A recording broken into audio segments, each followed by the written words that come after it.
Hi friends, అందరూ బాగున్నారు కదండి. నేనైతే చాలా బాగున్నాను. ఈరోజు అయితే మరొక కొత్త వీడియోతో ముందుకు వచ్చాను. వీడియో ఏంటి అనుకుంటున్నారా? అయితే ప్రతి ఇయరు మా రాజుల పండగ తర్వాత రాజుల పండగ అయిపోయిన వెంటనే మాకు ఇంకో పండగ అయితే మొదలైపోతుంది అనమాట. శివరాత్రి సమయంలో మా ఏజెన్సీ ప్రాంతంలో ఎక్కడ చూసినా కొండ కందులు ఉంటాయి కదండి. అదే కొండ కందులతో అయితే కందిపప్పు చేస్తారు. ఆ కొండ కందుల్ని మేము ముందుగా ఉడకపెట్టుకొని తినాలన్నా వేపుకొని తినాలన్నా దానికి సంబంధించి గొగ్గుల పండుగ అనేది అయితే మేము చేస్తాము. అంటే ఈ గొగ్గుల పండుగ అనేది ఏంటంటే ఈ కొండ కందులను అయితే కుండలో ఉడకపెట్టి పిక్కను ఒలిసి అయితే ఆ పిక్కని నందిదేవుడికి ప్రసాదంగా పెడతామన్నమాట. పెట్టిన తర్వాత మేము ఆ పిక్కలను ఉడకపెట్టుకొని తినడం కానీ లేదనుకుంటే కందిపప్పు తయారు చేసుకోవడం కానీ ఇలాంటి మా ఏజెన్సీ ప్రాంతాల్లో చేస్తారనమాట ఎక్కువగా. అయితే ఈరోజు ఆ గొగ్గుల పండుగ ఏ విధంగా చేయబోతున్నాం అనేది అయితే ఈ వీడియోలో చూపెడతాను నేను. ఈ పండుగ కోసం ఎంతమందికి తెలుసో కామెంట్ చేయండి. అలాగే మీ ఏజెన్సీ ప్రాంతంలో ఈ పండుగ ఏ విధంగా చేస్తారో కూడా మీ కామెంట్ ద్వారా అయితే తెలియజేయండి. ఫ్రెండ్స్ చూస్తున్నారు కదా, ఇదిగో మా తమ్ముడు అయితే ప్రసాదాన్ని తీసుకెళ్తున్నారు అనమాట. ముందుగా అయితే చూపించకూడదు, అక్కడ దేవుడి మూలలో పెట్టిన తర్వాత దానిపైన టవల్ని కప్పిన తర్వాత అయితే ఒక అడ్డాకునైతే డొప్పగా చుట్టి అదే అడ్డాకులో ఉడకపెట్టిన అన్నం దానిపైన ఉడకపెట్టిన ఈ కొండ కందులను అయితే పెట్టి తీసుకొని వెళ్ళి నందిదేవుడికి అయితే పెడతామన్నమాట. ఇప్పుడు గుడి దగ్గరికి వెళ్తున్నాము. గుడి అయితే ప్రెజెంట్ ఆ కొండ దగ్గర ఉంది. ఇక ఇప్పుడు బాబాయ్ నేను అంతా వెళ్తున్నాం. అలాగే ఈ పండగకి వెళ్ళే ముందు అయితే ఒకప్పుడైతే పెద్దలు మేమంతా వెళ్ళినప్పుడైతే ఇదిగో ఈ మధ్యలో ఈ బుడ్డోడు ఉన్నాడా, ఆ వయసులో ఉన్నప్పుడు ఈ పండగకు మేము వెళ్ళేటప్పుడైతే ఈ పండగకు ఒక బూతు పదాన్ని కూడా వాడతారనమాట. ఇప్పుడైతే ఆ బూతు పదాన్ని చెప్పాలైతే నాకే సిగ్గేస్తుంది. ఒకప్పుడు డప్పు కొడుతూ చాలా మందితో ఆ పదాన్ని అరుచుకుంటూ వెళ్ళేవాళ్ళం అనమాట పండగ దగ్గరికి. ఆ పదం వాడదామంటే బాగోదేమని వాడట్లేదు. అంటే ఈ పండగకు సంబంధించి పెద్దలు అలాగా అరుచుకుంటూ వెళ్ళేవారట బూతి పదాన్ని. మేమైతే ఆ పదాన్ని అయితే వాడట్లేదు ఇప్పుడు. ప్రజెంట్ అయితే మా నందిదేవుడి దగ్గరికి వెళ్ళాలంటే చిన్న కాలువ దాటి వెళ్ళాలి. అక్కడికి వెళ్ళిన తర్వాత పూజ ఏ విధంగా ఉంటుంది అనేది అయితే వీడియోలో చూపెడతాను. వీడియో చూడాలనుకుంటే చివరి దాకా చూడండి. ఫ్రెండ్స్ ఇదిగో ఇప్పుడు చూడు, మా తమ్ముడు ఈ పుల్లని ఇస్తున్నారా, దీనికైతే నేపాల చెట్టు అంటారు అనమాట. ఇది ఇలా ఇరిసిన తర్వాత అయితే అక్కడ నుంచి అయితే కొంచెం నురగలు వస్తుంది. దాంతో ఇలా చేస్తే బుడగలు వస్తాయి. మా చిన్నప్పుడు అయితే ఈ నేపాల చెట్టుతో ఆ పుల్లని ఇలా ఇడిసి బుడగలుతూ వాళ్ళు ఆడుకునే వాళ్ళం. ఇప్పుడు ఉన్న పిల్లలకైతే మరి ఈ నేపాలం చెట్టు కోసం తెలుసో తెలీదు, మరి నాకైతే తెలీదు. మా చిన్నతనంలో అయితే ఇలా ఇచ్చుకొని బుడగలు చేసుకొని ఆడుకునే వాళ్ళం ఈ నేపాల పుల్లలతోటి. అలాగే ఇప్పుడు మా గుడి విషయానికి వస్తే ఇదిగో మా నందిదేవుడి గుడి అయితే ఇదిగో ఇక్కడ ఉంది. మా తమ్ముడైతే తోరణాలు కడుతున్నాడు మా తమ్ముడు బాబాయ్.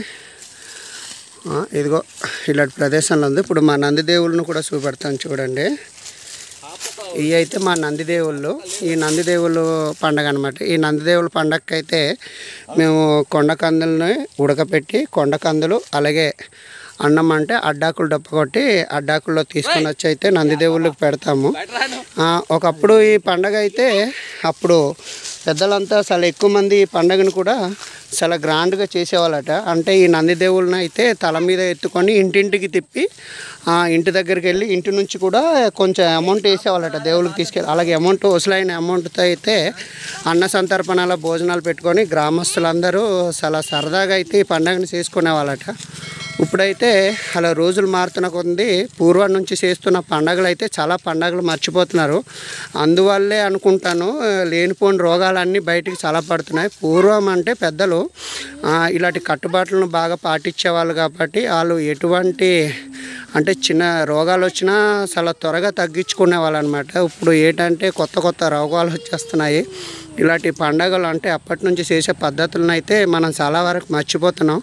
దానివల్లే కాలం కూడా అంత సిందరవందర అయిపోతుంది అనమాట. ఒకప్పుడైతే ఉగాది వచ్చే టైంకి అయితే పెద్ద మామిడికాయలు ఉండేటివి. ఇప్పుడు ఉగాది టైంకి అయితే చిన్న మామిడి పుంజలు కూడా ఉండట్లేదు. రోజులు అలా మారిపోతున్నాయి. చూడండి ఇదనమాట. మా ఏజెన్సీ ప్రాంతాల్లో అయితే ప్రతిదానికంటూ ఒక పండగ చేస్తాము. ఈరోజు అయితే ఈ కొండ కందులకు సంబంధించి అయితే ఈ నందిదేవులకి తీసుకొని వస్తే అయితే మేము ప్రసాదాన్ని పెట్టిన తర్వాత కొండ కందుల ద్వారా కందిపప్పును తయారు చేసుకోవడం కానీ లేదనుకుంటే కందులు ఉడకబెట్టుకొని తినడం కానీ ఏపుకొని తినడం కానీ చేస్తాం. అలాగే ఈ రోజు నుంచి మొదలనమాట. శివరాత్రికి 3 రోజుల ముందు అయితే మొదటి రోజు కందులు ఉడకపెట్టి తీసుకొని వచ్చి ప్రసాదంగా పెడతాం. రెండో రోజు కూడా ఉడకపెట్టి తీసుకొని వచ్చి పెడతాం. మూడో రోజు వచ్చేసరికి ఏంటంటే ఆ పిక్కల్ని ఏపి తీసుకొని వచ్చి ప్రసాదంగా పెడతాం అనమాట. 2 రోజులు ఉడకపెట్టిన కందులు పెడతాం. మూడో రోజు అయితే వేపిన కందుల్ని తీసుకొని వచ్చి ప్రసాదంగా పెట్టి ఆ తర్వాత నుంచి అయితే కొండ కందుల్ని కందిపప్పుగా. ఫ్రెండ్స్, ఇదే పండుగ ఒకప్పుడైతే మా బాబాయ్ చేతుల మీదుగా జరిగేది. ఇప్పుడైతే మా బాబాయ్కి కొంచెం వయసు అయిపోయి హెల్త్ బాగాలేదు. తమ్ముడు చేతుల మీదుగా అవుతాయి అనమాట పండుగలు. ప్రతి పండుగ అయితే ఇప్పుడు తమ్ముడు చేతుల మీదుగా అయితే చేపిస్తున్నాము. ఇదిగో చూస్తున్నారు కదా, మా నాన్న తమ్ముడు అయితే చేస్తున్నాడు అప్పుడు. అలాగే లోన నందిదేవుడికి అయితే శుభ్రం చేసి అలాగే నందిదేవుడి చుట్టూ కూడా అలాగే మనకి 7 దిక్కులు అంటారు కదా, అలాగే ఆ గుడి చుట్టూ రౌండు ఈ 7 దేవుళ్ళకి కూడా ఇలాగే శుభ్రం చేసి లోన పెట్టిన తర్వాత అదే ప్రసాదాన్ని బయట కూడా 7 దిక్కులు పెడతాం అనమాట. చూడుప్పుడైతే ఈ పండగకి అయితే ప్రతి పండగకి ఈ విధంగా ముగ్గు పెడతారు. మరి ఈ ముగ్గుకున్న అర్థం అయితే నాకు తెలియదు, కానీ ఏ పండగ చూసినా ఇదే విధంగా అయితే ముగ్గు పెడతారనమాట. ఇదిగో ఇప్పుడు తమ్ముడు చేతుల మీదుగా అవుతుంది పండగ అయితే. ఫ్రెండ్స్, మా ప్రాంతంలో అయితే ప్రతి దానికి సంబంధించి ఒక పండుగ చేస్తారు. ఇప్పుడు ఈ శివరాత్రి సమయంలో అయితే ఈ కొండకందులకు సంబంధించి గొగ్గుల పండుగ అయితే ఏ విధంగా చేస్తారనేది అయితే ఈ వీడియోలో చూపెడుతున్నాను నేను. అలాగే మీ పిచ్చి మొక్కనే చేయాలి.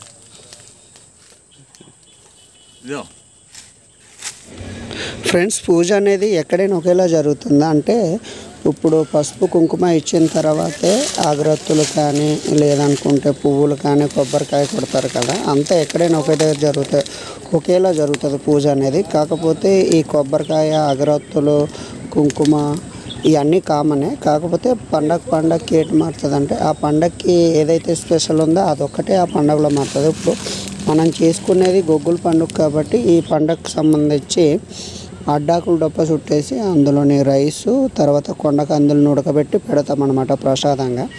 అంటే పండగ చేసుకునేటప్పుడు ఇదే మాట్లాడుతుంది. అగరవత్తు, ధూపం కానీ ఇవన్నీ కామన్ అనమాట ప్రతి పండగలోనే. అయితే కొర్రకోత అనేసరికి ఒక పద్ధతి ఉంటుంది, కొండకందులు అనేసరికి ఒక పద్ధతి ఉంటుంది, రాజుబాబు పండుగ అనేసరికి ఒక పద్ధతి ఉంటుంది అనమాట. ఒక్కొక్క పండగకి ఒక్కొక్క పద్ధతి మారుతుంది అంతే.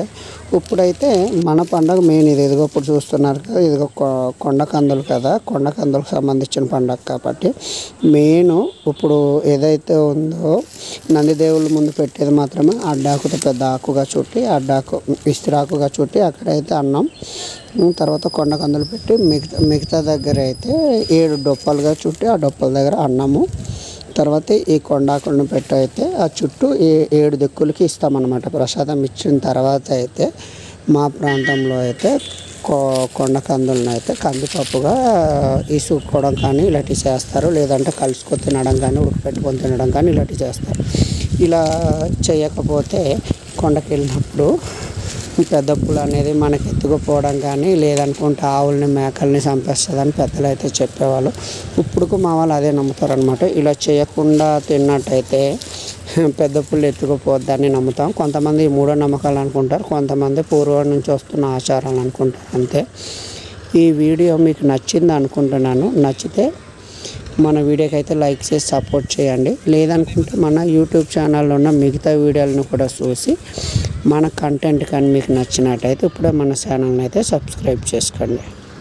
ఫ్రెండ్స్, మరొక కొత్త వీడియోతో అయితే మళ్ళీ మీ ముందుకు వస్తాను. ఈరోజు అయితే మా ఏజెన్సీ ప్రాంతంలో నందిదేవుడికి గొగ్గుల పండుగ ఏ విధంగా చేస్తామనేది అయితే ఈ వీడియోలో మీకు పూర్తిగా చూపించాను అనుకుంటున్నాను. సరే, వీడియో మీకు నచ్చితే ఖచ్చితంగా సపోర్ట్ చేయండి. అలాగే ఇంకో విషయం, గుడికి కొంతమంది భక్తితో వస్తే కొంతమంది ప్రసాదం కోసం వస్తారు. దాంట్లో మీరు భక్తితో గుడికి వెళ్తారా లేదంటే ప్రసాదం కోసం గుడికి వెళ్తారా కామెంట్ చేయండి. అలాగే వీడియో నచ్చితే లైక్ చేయడం మర్చిపోద్దు. మన ఛానల్ని అయితే సబ్స్క్రైబ్ చేసుకొని సపోర్ట్ చేయండి. Thank you. కొత్త వీడియోతో మీ ముందుకు వస్తాను.